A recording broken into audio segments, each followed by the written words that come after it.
Hello everyone.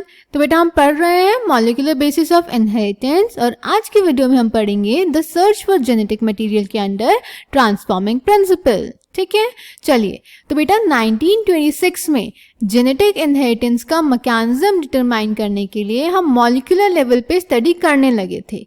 यानी उस time तक साइंटिस्ट ढूंढने लगे थे कि ये जो जेनेटिक इनहेरिटेंस होता है वो किस बायोमॉलिक्यूल की वजह से होता है। Even though the discovery of nuclein by Michel, nucleon की डिस्कवरी मिशर ने की थी, फ्रेडरिक मिशर ने 1869 में, and the proposition for principles of inheritance by Mendel, जो हमने लास्ट चैप्टर में पढ़ा था, चैप्टर नंबर 4 में, were almost at the same time, but that the DNA acts as a genetic material took long to be discovered and proven। पर Mendel ने भी सिर्फ फैक्टर्स की बात करी थी और मिशर ने भी सिर्फ न्यूक्लियन बताया था। उनमें से कोई भी ये नहीं बता पाया था कि इस जेनेटिक मटेरियल का जो बायोमॉलिक्यूल नेचर है वो क्या है। ठीक है, ये हमें बहुत बाद में पता चला। In 1926 the quest to determine the mechanism for genetic inheritance had reached the molecular level.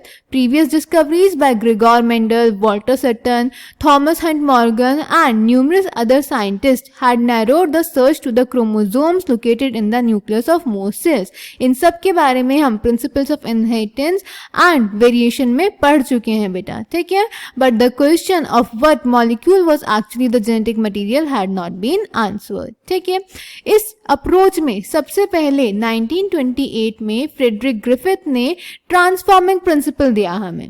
इसमें इन्होंने बोला कि एक बैक्टीरिया से दूसरे बैक्टीरिया में कोई ऐसी चीज जा रही है जो कि दूसरे बैक्टीरिया में ट्रांसफॉर्मेशन कुछ चेंजेस कर रही है, जिसकी वजह से सेकंड बैक्टीरिया फर्स्ट बैक्टीरिया की कुछ प्रॉपर्टीज शो कर रहा है। ठीक है, पर वो कुछ चीज क्या जा रही है फ्रेडरिक ग्रिफिथ ये नहीं बता पाए थे और इन्होंने सिर्फ ट्रांसफॉर्मिंग प्रिंसिपल दिया कि कोई चीज एक ऑर्गेनिज्म से दूसरे ऑर्गेनिज्म में जाती है और उसका ट्रांसफॉर्मेशन करती है। तो इन्होंने ये कैसे बताया? इन्होंने स्ट्रेप्टोकोकस निमोने, जिसको निमोनोकोकस भी बोलते हैं, इस बैक्टीरिया पे काम किया। ये निमोनिया कॉज करता है बेटा। तो जब इन्होंने इस बैक्टीरिया को लैब में कल्चर किया तो उन्होंने देखा कि इसकी दो टाइप की कॉलोनीज बन रही हैं, smooth shiny colonies that is S strain bacteria and rough colonies that is are strain bacteria. अब ये स्मूथ शाइनी कॉलोनीज कैसे बनी? क्योंकि इन बैक्टीरिया के चारों तरफ पॉलीसेकेराइड म्यूकस का एक कोट प्रेजेंट है। ठीक है, जबकि रफ कॉलोनीज के चारों तरफ ये कोट प्रेजेंट नहीं है। तो ये जो कोट होता है बेटा, ये एस स्ट्रेन बैक्टीरिया को किसी दूसरे ऑर्गेनिज्म के सेल के डिफेंस मैकेनिज्म से प्रोटेक्शन प्रोवाइड करता है। जैसे सपोज अगर इस बैक्टीरिया को माइस में डाला जाएगा तो माइस का डिफेंस सिस्टम इस म्यूकस के कोट को डिग्रेड नहीं कर पाएगा और ये जो कॉलोनीज हैं ये लिविंग ही रहेंगी उस माइस के अंदर, जिसकी वजह से ये वायरुलेंट हो जाएंगी और निमोनिया कॉज करेंगी। पर जो रफ कॉलोनीज वाले बैक्टीरिया हैं इनके चारों तरफ ये कोट एब्सेंट है, तो माइस का जो डिफेंस सिस्टम होगा वो इन कॉलोनीज को डिस्ट्रॉय कर देगा और ये नॉन वायरुलेंट होंगी और निमोनिया कॉज नहीं करेंगी। क्लियर? तो इन्होंने क्या किया? इन्होंने सबसे पहले जो एस स्ट्रेन वाला बैक्टीरिया था जिसके चारों तरफ कोट प्रेजेंट था उसको माइस में डाला। तो जब ये बैक्टीरिया इस माइस की बॉडी में गया तो इसके चारों तरफ तो कोट प्रेजेंट है, तो यानी माइस का जो डिफेंस सिस्टम था वो प्रोटेक्शन प्रोवाइड नहीं कर पाया माइस को, एस स्ट्रेन को डिग्रेड नहीं कर पाया, तो एस स्ट्रेन ने इन्फेक्शन कॉज किया माइस में और माइस की डेथ हो गई। फिर जब आर स्ट्रेन डाला तो आर स्ट्रेन की चारों तरफ तो कोट नहीं है, तो माइस के डिफेंस सिस्टम ने उसको डिस्ट्रॉय कर दिया, तो माइस लिविंग ही रहा। फिर हीट किल्ड एस स्ट्रेन को, हीट किल्ड एस स्ट्रेन का मतलब है उस बैक्टीरिया को हीट में किल करके मार दिया गया। जब उसको माइस में डाला तो माइस फिर भी लिविंग रहा। पर जब हीट किल्ड एस स्ट्रेन के साथ लिविंग आर स्ट्रेन डाला, यानी एस स्ट्रेन बैक्टीरिया को हीट से मार के उसको उसके साथ लिविंग आर स्ट्रेन बैक्टीरिया डाला माइस के अंदर, तो माइस फिर से मर गया।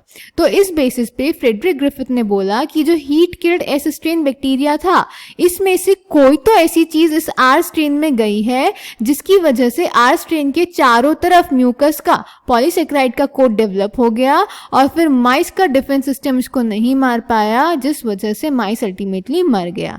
So R strain bacteria transformed by the heat killed S strain bacteria. ठीक है, जिसके बेसिस पे इन्होंने बोला some transforming principle transferred from the heat killed S strain to R strain enabled it to synthesize a smooth polysaccharide coat and become virulent। तो S strain से कुछ तो हीट किल्ड एस स्ट्रेन से कुछ तो लिविंग आर स्ट्रेन में गया, जिससे कि उसके चारों तरफ ये पॉलीसेक्राइड का कोट बन गया और वो जो बैक्टीरिया था वो वायरुलेंट बन गया। ठीक है, चलिए अब इसको एनसीईआरटी से देख लेते हैं बेटा। So in 1928 Frederick Griffith in a series of experiments with Streptococcus pneumoniae, bacterium responsible for pneumonia, witnessed a miraculous transformation in the bacteria. During the course of his experiment, a living organism, that is bacteria, had changed in physical form. When Streptococcus pneumoniae, also known as pneumococcus bacteria, are grown on a culture plate, some produce smooth shiny colonies, that is S strain bacteria, while others produce rough colonies, that is R strain bacteria. This is because the S strain bacteria have a mucus polysaccharide coat while R strain does not. Mice infected with the S strain, that is virulent strain, die from pneumonia infection, but mice infected with the R strain do not develop pneumonia. ऐसा क्यों हुआ ये मैं आपको explain कर चुकी हूँ बेटा। ठीक है, तो इन्होंने क्या क्या किया, एस स्ट्रेन को डाला माइस में तो माइस मर गया, आर स्ट्रेन को डाला तो माइस जिंदा रहा। फिर इन्होंने क्या किया, हीट किल्ड एस स्ट्रेन डाला तो माइस जिंदा रहा, हीट किल्ड स्ट्रेन के साथ लिविंग आर स्ट्रेन डाला तो माइस फिर से मर गया। तो Griffith was able to kill bacteria by heating them. He observed that heat killed S strain bacteria injected into mice did not kill them. When he injected a mixture of heat killed S and live R bacteria the mice died. Moreover he recovered living S bacteria from the dead mice. तो जब अकेले heat killed S को डाला था तो माइस नहीं मरा था, बट जब उसे आर के साथ डाला तो माइस मर गया और उस डेड माइस से उन्होंने लिविंग एस बैक्टीरिया रिकवर किया। इसका क्या मतलब हुआ कि एस स्ट्रेन से आर में कुछ गया जिसकी वजह से आर के चारों तरफ म्यूकस का कोट डेवलप हो गया और वो आर से एस स्ट्रेन बैक्टीरिया बन गया, ट्रांसफॉर्म हो गया। ठीक है, he concluded that the R strain bacteria had somehow been transformed by the heat killed S bacteria. Some transforming principle transferred from the heat killed S strain had enabled the R strain to synthesize a smooth polysaccharide coat and become virulent. This must be due to the transfer of the genetic material. However, the biochemical nature of genetic material was not defined from his experiment. तो उन्होंने ये तो बता दिया था कि एक bacteria से दूसरे बैक्टीरिया में जेनेटिक मटेरियल गया होगा, पर वो इसका केमिकल नेचर, बायोकेमिकल नेचर नहीं बता पाए थे। ठीक है, इसका बायोकेमिकल नेचर बेटा हमें सबसे पहले बताया था एवरी मैकार्टी मैक्लॉइड ने, जिसको हम पढ़ेंगे नेक्स्ट वीडियो में। ठीक है, आपको कोई भी डाउट होगा तो आप कमेंट सेक्शन में पूछ सकते हैं। Thank you.